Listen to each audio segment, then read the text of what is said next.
Hello, Jeff Danskin speaking. I've got a prophecy update for you that I wanted to share with you today.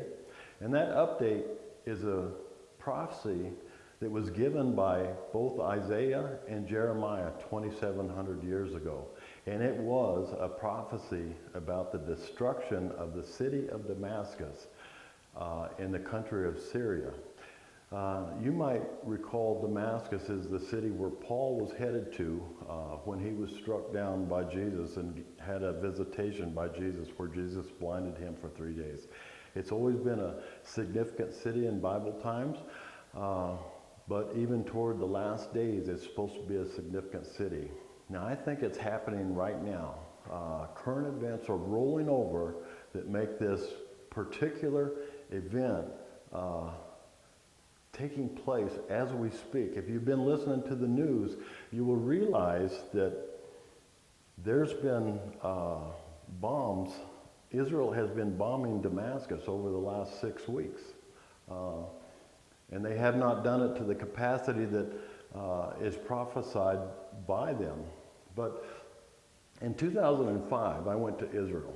And while I was in Israel, we visited a place called the Golan Heights.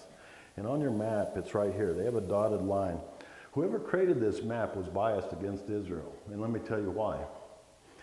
This is colored with the same color as Syria, but it doesn't belong to Syria. It was won by Israel in the 6-day war. They have a little caveat down here that says Golan Heights, Israel occupied. Well, it's not occupied by Israel. It's owned by Israel. That would be like looking at a map of the United States and it's saying West Indies currently occupied by the Americans. No, we're not occupying it. We are living here. So whoever put this map together was actually biased against Israel. They still have not accepted the fact that this belongs to Israel. Now in 2005, when I was there, it was a strategic military place.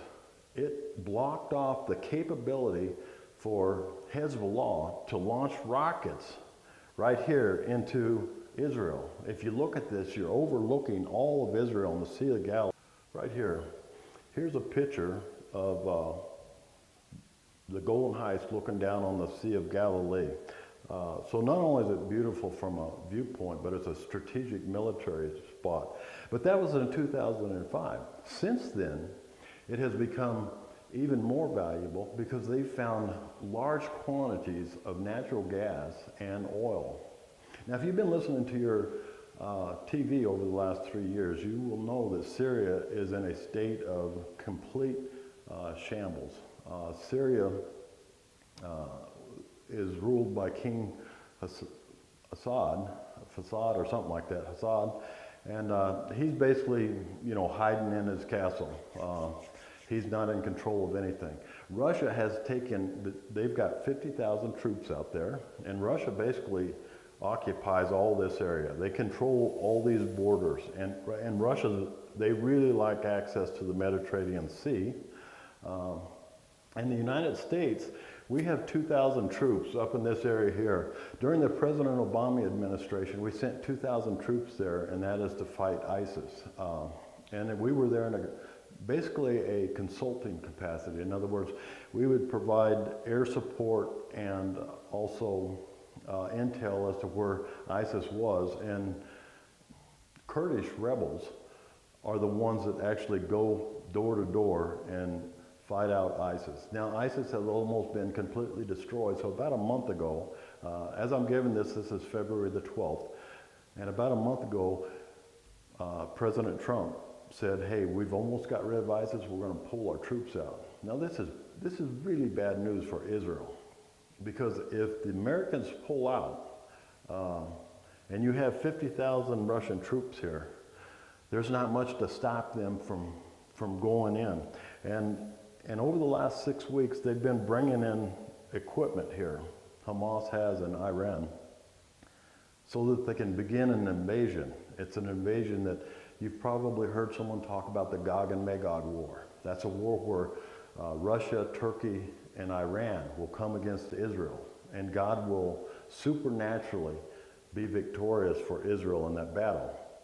So why would we even care over here in America about a city out here, what happens to it?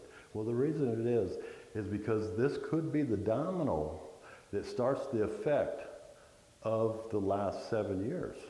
So let's look at this possible scenario. If Israel bombs Damascus, completely wipes it out, and Russia, who has all the military equipment, responds and starts bombing Israel, at some point there's going to be a ceasefire. Let's pretend that there's a ceasefire and they have a treaty over the destruction of the city of Damascus. Well, the last 7 years starts by a renewed treaty, a renewed covenant. So if the initial treaty is the ceasefire between Israel and Russia, and the renewed treaty is a ceasefire between Israel, Russia, Turkey, and Iran, that means that we've only got 7 years left before Jesus returns. Amen?